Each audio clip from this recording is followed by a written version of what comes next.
Get ready for the dictation. 10 seconds. 5 seconds. Start.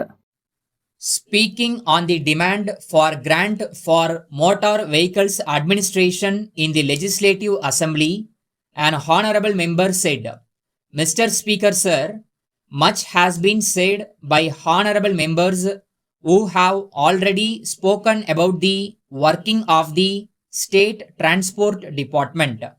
As a result of the policy of the government in nationalizing public transport in Chennai city, people expected that they would be greatly benefited in the matter of transport.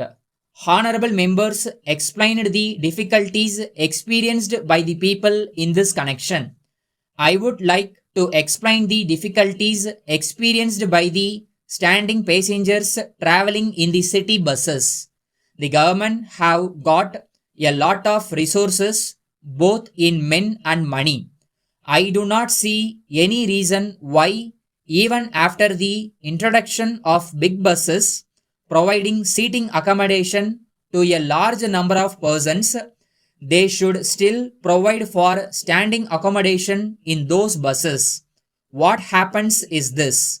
If there is standing accommodation for 10 passengers in a bus, if after 10 persons are admitted, a few persons want to enter the bus, they have to beg the conductor to let them in. I do not see any reason why the state transport department in the city should not set an example to private transport services in the districts in the matter of providing comfort to the traveling public in the city.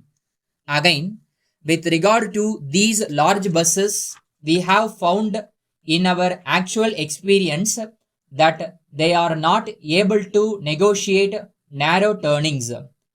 Besides, there is also a lot of congestion in such places. So, instead of going in for big buses, I would suggest that the government may purchase smaller buses which will be able to move quickly. Further, by taking to smaller buses, more passengers can be carried. It is advantageous from the point of view of economy also. I would like to point out that the objective of the transport department must be to give as much comfort to the traveling public as possible. To increase traveling in buses by the poor people, the rates in certain routes must be reduced. Difficulties are experienced by the people in Mofussil areas also in the matter of transport facilities. Till now, there was a rule that the drivers and conductors should see before the bus was started that the petrol tank of the bus was full and that the passengers after getting into the bus should not be made to get down for the purpose of filling up the tank with petrol. I do not know why there has been relaxation in the matter of observing this practice.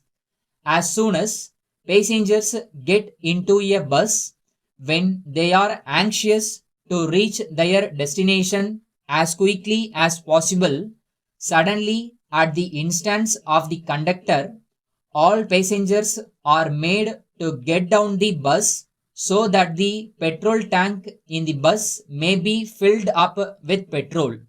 As a result of this, a lot of inconvenience is caused to the traveling public.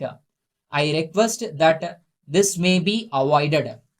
Then I want to say something about overload and overspeed. In the city, we have got peak hours, and in the Mofussil also we have got peak hours. When the buses in the Mofussil get loaded, they start even before time. If there are no passengers, they linger for hours together and start at a great speed. They carry not only passengers but also a lot of luggage on the top of them. Sometimes these luggages are thrown into the buses. This causes inconvenience to the passengers.